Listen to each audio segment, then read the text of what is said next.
Good evening दोस्तों, good evening बच्चों। आज हम विज्ञान की कक्षा में बात करने वाले हैं गोलीय दर्पण से संबंधित मुख्य परिभाषाएं। गोलीय दर्पण से संबंधित मुख्य परिभाषाएं हैं वो अपने परावर्तन और अपवर्तन दोनों के लिए ही महत्वपूर्ण है। तो चलिए अपन बात करते हैं। इस पहले गोलीय दर्पण से संबंधित जो परिभाषाएं हैं उनमें नंबर 1 पर अपन बात करेंगे वक्रता केंद्र। वक्रता केंद्र अपना जो मुख्य हेडिंग है वो रहेगा गोलीय दर्पण से संबंधित परिभाषाएं।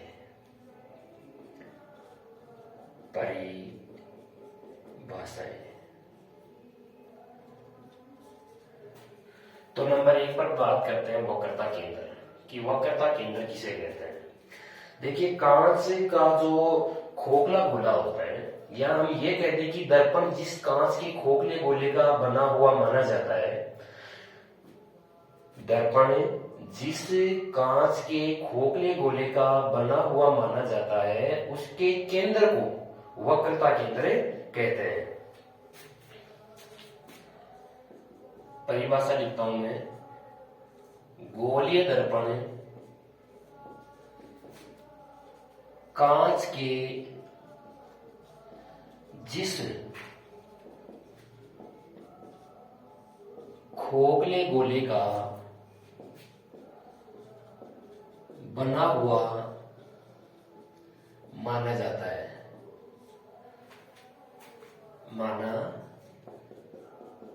है, उस गोले के केंद्र को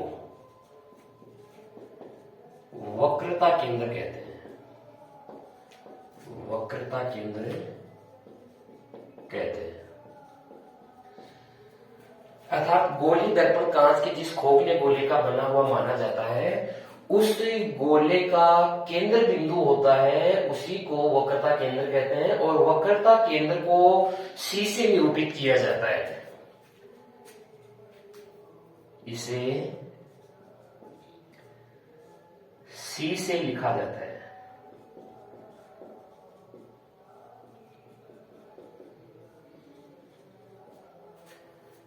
हम दर्पण की बात कर रहे हैं कि जैसे ये कोई कांच का एक खोखला गोला है, और ये कांच का एक खोखला गोला और ये इसका केंद्र बिंदु, इसका केंद्र बिंदु है, इसी को वक्रता केंद्र लिखा जाता है। और ये गोले की त्रिज्या होती है। ये गोले की त्रिज्या जिसको किससे निरूपित किया जाता है? R से निरूपित किया जाता है। इसको यहां से काट दिया जाता है। यहां से काटने के बाद में दो स्थितियां बनती हैं, और दो स्थितियों में दर्पण बनता है, एक अवतल दर्पण और एक उत्तल दर्पण।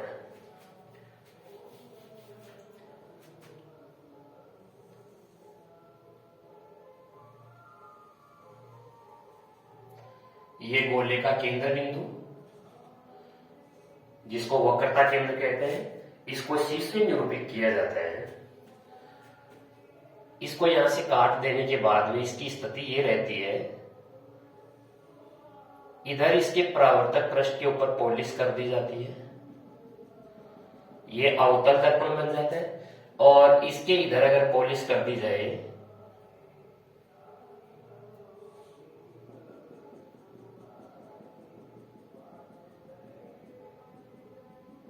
तो ये बन जाता है अपना उत्तल दर्पण। उत्तल दर्पण, अवतल, ये उत्तल और ये अवतल हो गया। अब देखिए आगे बात करते हैं अपन। दूसरी परिभाषा है वो है अपनी वक्रता त्रिज्या।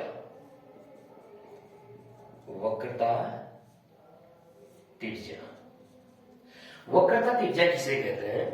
अभी मैंने बताया कि गोलीय दर्पण कांच के जिस खोखले गोले का बना हुआ माना जाता है उसे उस गोले के केंद्र को वक्रता केंद्र कहते हैं। और इसी गोलीय दर्पण मतलब कांच की जिस खोखले गोले का बना हुआ माना जाता है उस गोले की त्रिज्या, उस कांच के खोखले गोले की त्रिज्या को वक्रता त्रिज्या कहते हैं, जिसे आर से निरूपित किया जाता है।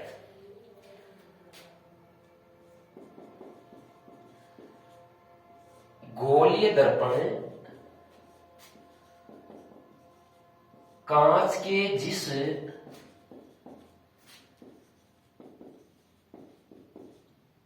खोखले गोले का बना होता है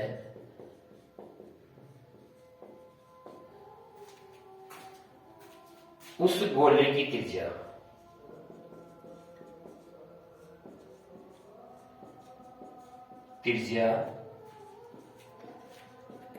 वक्रता त्रिज्या कहलाती है।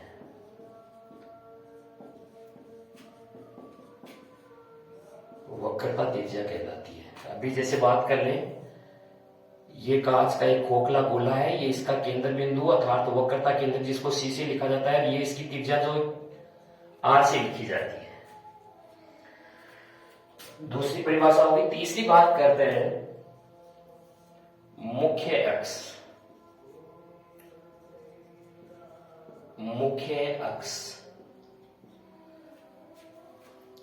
मुख्य अक्ष किसे कहते हैं कि दर्पण जो होता है अर्थात गोलीय दर्पण होता है, तो गोलीय दर्पण का जो परावर्तक पृष्ठ होता है, उस परावर्तक पृष्ठ पर का जो मध्य बिंदु होता है उसको ध्रुव कहते हैं। जैसे ये अपना एक दर्पण है, इसको मान लेते हैं ये एक दर्पण है, अपना अवतल दर्पण मानते हैं इसको, अवतल दर्पण।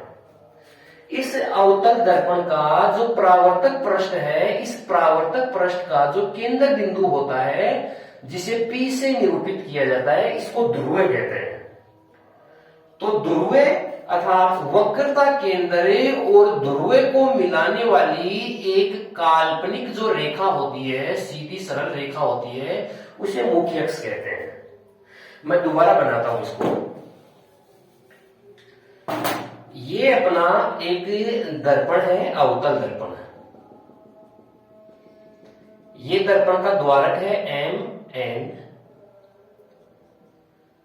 और ये दर्पण का ध्रुव बिंदु जिसको P से निरूपित किया जाता है, और ये बिंदु इसका वक्रता केंद्र C।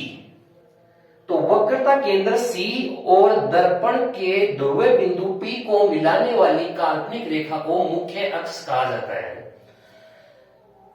तो ये मिलाने वाली रेखा होगी, इसको कहा जाता है मुख्य अक्ष। तो परिभाषा में क्या लिखा जाएगा? गोलीय दर्पण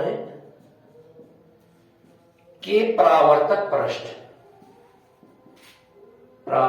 पृष्ठ का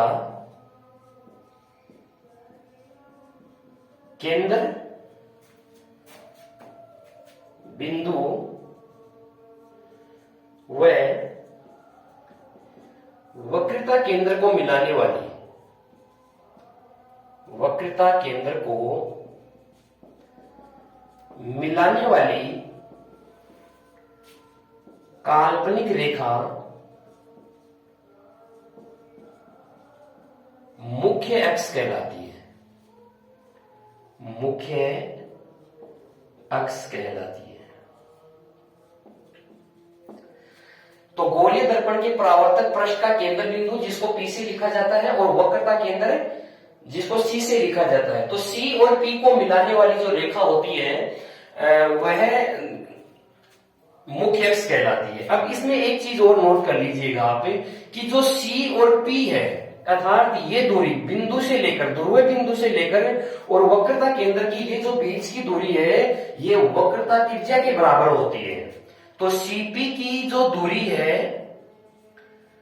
CP की दूरी वक्रता त्रिज्या के बराबर होती है, त्रिज्या के बराबर होती है।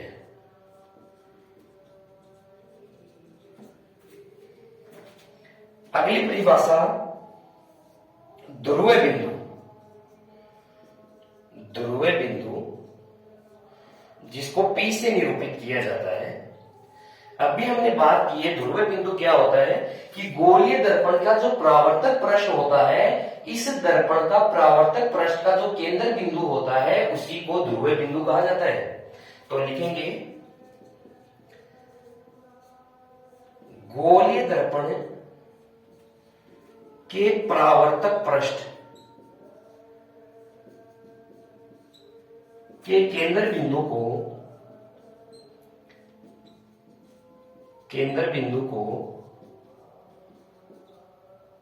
दर्पण का ध्रुव बिंदु कहते हैं।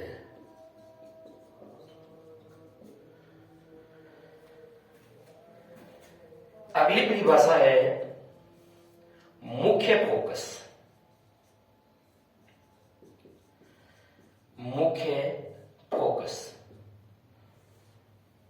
मुख्य फोकस किसे कहते हैं, पहले इसको थोड़ा सा यूं समझिए। मुख्य फोकस अपने कल की क्लास में बात की थी गोलीय तल से परावर्तन के नियमों में, और उसी में हमने पहला नियम क्या पढ़ा था कि मुख्य फोकस अर्थात दर्पण पर किसी प्रकार से कोई वस्तु से चल करके किरण आती है, या हम ये कहते हैं कि मुख्य अक्ष के समानांतर चलती हुई दर्पण पर आपतित होती है, तो परावर्तन के पश्चात वह मुख्य अक्ष के जिस बिंदु से गुजरती है या गुजरती हुई प्रतीत होती है उससे ही मुख्य फोकस कहते हैं। जब किसी वस्तु या किसी बिंब से चलकर के कोई प्रकाश की किरण मुख्य अक्ष के समानांतर चलती हुई दर्पण पर आपतित होती है, तो परावर्तन के पश्चात वह मुख्य अक्ष के जिस बिंदु से गुजरती है या गुजरती हुई प्रतीत होती है उसे मुख्य फोकस कहते हैं।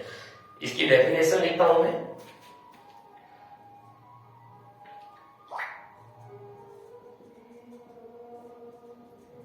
बिंब से चलकर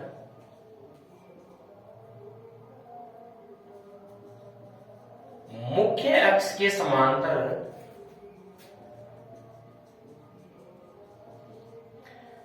चलती हुई प्रकाश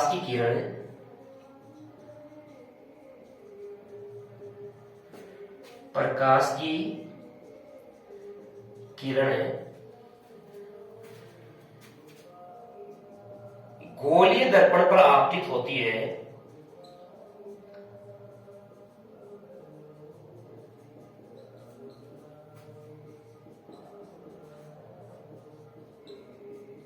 तो परावर्तन के बाद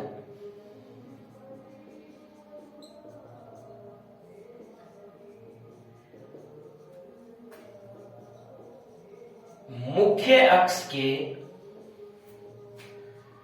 जिस बिंदु से गुजरती है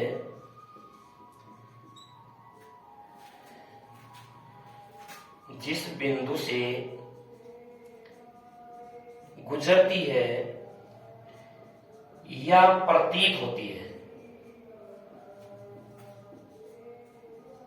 उसे मुख्य फोकस कहते हैं, और इसको एफ से निरूपित किया जाता है। एफ से निरूपित किया जाता है। अब देखिए मैं थोड़ा सा ऊपर से यहां से हटा देता हूं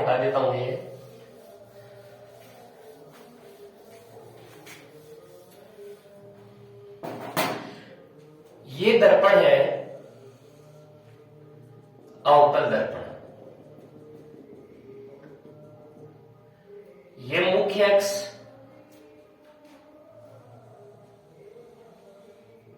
ये दर्पण का ध्रुव बिंदु P, ये द्वारक MN। मुख्य अक्ष के समानांतर चलती हुई प्रकाश की किरण परावर्तन के बाद जिस बिंदु से गुजरती है उस बिंदु को मुख्य फोकस कहते हैं। ये कोई प्रकाश की किरण है, इसके समांतर चल रही है, और परावर्तन के बाद इस प्रकार से आती है, अर्थात ये मुख्य अक्ष है और ये मुख्य अक्ष के इस बिंदु से गुजर रही है, तो इसी को कहा जाता है मुख्य फोकस। ये इसका वक्रता केंद्र C होता है।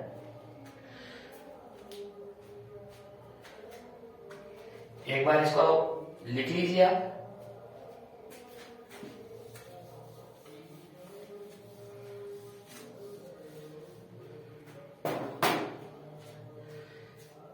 अगली परिभाषा है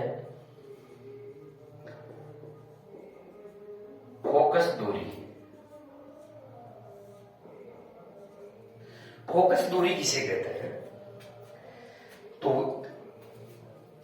अभी बात कर लेते हैं इसी डायग्राम में कि ध्रुव बिंदु P और फोकस बिंदु F के बीच की दूरी, ये जो दूरी है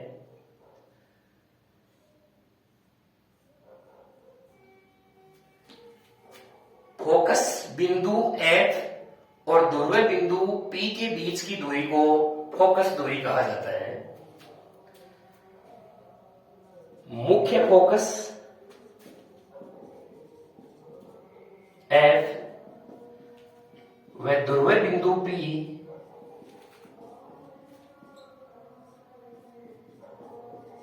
के बीच की दूरी